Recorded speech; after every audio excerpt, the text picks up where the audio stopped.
Bonjour à toutes, bonjour à tous. On se retrouve pour un nouveau petit café confiné avec aujourd'hui Nathalie Boisgigou, responsable communication de la Cité des Formations, le CFA de Tournord. Bonjour Nathalie. Bonjour Mathieu, bonjour à tous. Comment vas-tu pendant cette période de confinement? Oh bah moi je vais plutôt relativement bien, hein, même si le quotidien forcément est différent parce que je télétravaille, mais je relativise ma situation par rapport à d'autres, hein, pour qui c'est beaucoup plus compliqué. Donc moi ça va plutôt bien. Voilà. Bon, très bien. C'est important de prendre des nouvelles aussi des gens qu'on interviewe personnellement. On voulait t'avoir, Nathalie, pour parler un petit peu de la situation des apprentis pendant cette période forcément particulière. Déjà, c'est combien d'élèves qu'il y a à la Cité des Formations? Alors il y a à peu près 900 alternants, hein, ils sont en alternance. Donc en fait, ce qui a été notre force quelque part, c'est qu'on avait déjà commencé à mettre en place des outils de formation à distance, enfin des ressources pédagogiques. Donc cette crise, cette pandémie a précipité un petit peu notre organisation pédagogique. Donc c'est vrai qu'on a quand même de la chance parce qu'on a quand même des super outils qui facilitent énormément le travail à distance. Et là, toute une équipe d'ingénierie de formation, de formateurs se sont encore plus mis au boulot sur l'élaboration de supports pour les apprentis. Donc ça a été vraiment le gros travail dès le début du confinement pour qu'on puisse rester en contact avec nos apprentis, parce qu'ils ont tous des situations complètement différentes suivant les secteurs professionnels dans lesquels ils travaillent. Hein. Certains continuent de travailler, puisque certains travaillent justement dans des endroits qui sont nécessaires actuellement. Oui, Donc, parce que pour eux, il y a un double impact. Il y a à la fois le volet pédagogique avec les cours qui sont du coup mis à distance et le volet professionnel puisqu'ils sont en entreprise. voilà, pas tous, hein, pas tous. Certains sont en chômage partiel, donc notre organisation aussi pour télétravailler leurs cours chez eux, forcément.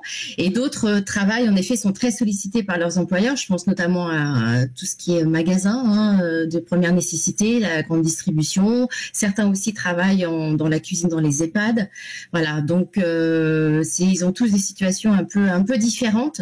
Donc nous, notre rôle, c'est vraiment un rôle d'accompagnement au-delà de ce qu'on peut faire habituellement, comme l'accompagnement à distance. On s'est assuré que chaque apprenti allait déjà bien, quelle était sa situation justement vis-à-vis de l'entreprise, si sa situation, s'il était en chômage ou s'il était en activité, et s'il avait de quoi se connecter et travailler à distance. Voilà, donc on a fait une grosse campagne de phoning déjà, d'envoi de SMS pour faire un peu un état des lieux.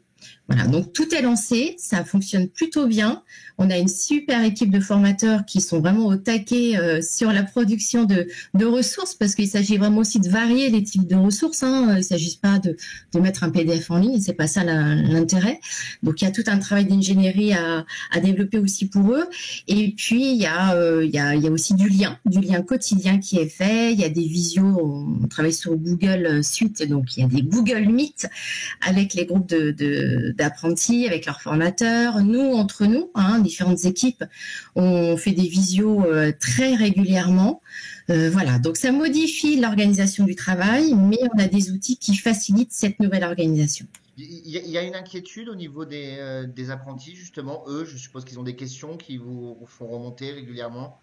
Oui, alors les premières questions, les premières interrogations, c'était justement sur leur statut à eux en tant qu'apprentis. Voilà, comment ça allait se passer pour eux, est-ce qu'ils étaient toujours en contrat, est-ce qu'ils allaient toujours être payés, etc. Donc voilà, ça on a pu répondre très facilement. L'autre inquiétude, c'est suite à l'annonce du ministre de l'Éducation nationale, justement par rapport à la validation des diplômes. Bien sûr.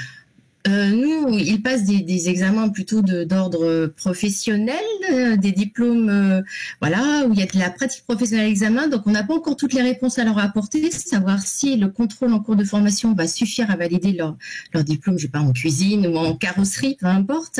Donc, on est dans l'attente justement de D'accord. réponses à ce Aujourd'hui, vous niveau-là. n'avez pas de réponse pour l'instant. Vous ne savez pas trop comment ça va se passer. Non, on n'a aucune réponse. Donc on est en veille. Voilà, on est en veille. Notre directrice est au taquet avec le réseau aussi des directeurs de CFA au niveau national, via l'éducation nationale, la direction de l'apprentissage au niveau de l'académie. Voilà, on est vraiment tous en veille et on essaie de rassurer surtout nos apprentis et rassurer aussi les employeurs. Parce que là, beaucoup sont en fermeture de leur établissement. dès que le confinement va s'arrêter, ils se disent mais moi, mon apprenti, je vais en avoir besoin. Comment ça va se passer? Donc, on est vraiment dans des situations, on va faire pratiquement du cas par cas. On est vraiment dans une démarche d'accompagnement de l'entreprise, de travailler une bonne intelligence, en bonne coopération. Voilà, on n'a pas toutes les données, donc on navigue un peu à vue sur certaines choses. Ce qu'on sait, c'est qu'on veut maintenir le lien. Donc, on est vraiment sur le hashtag restons connectés. Hein, ça, c'est vraiment notre mot d'ordre, aussi bien pour les apprentis que pour les entreprises. Et entre nous, salariés de l'AST des formations. Oui, parce que du coup, les apprentis peuvent pas faire leur semaine en entreprise classiquement. Donc, il va y avoir toute une organisation à revoir. Il va y avoir des glissements, peut-être, des choses comme ça. C'est ça. Bon, on a je pense, une certaine marge de manœuvre à notre niveau pour ça, justement, hein, pour se dire, ben, à la fin du confinement, l'apprenti sera peut-être à des temps différents en entreprise pour faciliter la reprise de l'activité professionnelle. Voilà, donc on sait qu'on peut avoir cette marge de manœuvre. Donc c'est ce qu'on fera et il ne s'agit pas de mettre encore plus en difficulté les apprentis des entreprises au retour de l'activité. Ça, c'est pas cohérent. Voilà, c'est pas notre objectif en tout cas. Il y a aujourd'hui une crainte pour beaucoup d'entreprises aussi au niveau économiquement. Ça peut vous impacter dans un deuxième temps au niveau des prises d'apprentis justement de certaines entreprises. Là-dessus, vous commencez à voir des choses. Comment Alors, comment vous voulez anticiper, enfin, si vous pouvez le faire. Ouais. On n'a pas encore trop de retours par rapport à ça ou de blocage au niveau des entreprises. C'est vrai qu'on fait attention, on fait pas du rentre-dedans commercialement pour dire voilà, la rentrée, ça se prépare maintenant, combien d'apprentis vous voulez prendre, etc.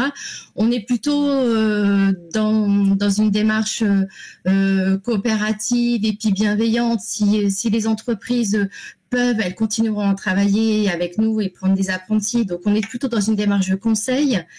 Mais évidemment que on est là pour répondre aux besoins des entreprises qui pourraient anticiper déjà le fait de signer un contrat pour septembre. Oui, là, voilà. parce que mine de rien, ça va arriver vite aussi. La rentrée septembre, c'est dans 4 mois, enfin 5 mois. Là, en fait, logiquement, on est dans la campagne, on va dire, de recrutement, hein, dans cette période-là. Donc là, c'est une situation particulière.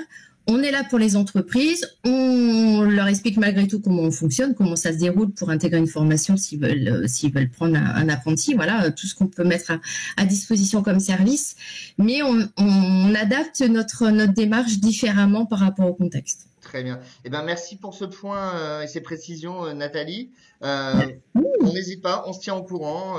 Et puis, bon courage à toi, bon courage à vous, à toute l'équipe de la Cité des Formations, et puis aux apprentis, évidemment. Merci beaucoup, Mathieu. Merci à 37 degrés. À bientôt. À bientôt, Nathalie.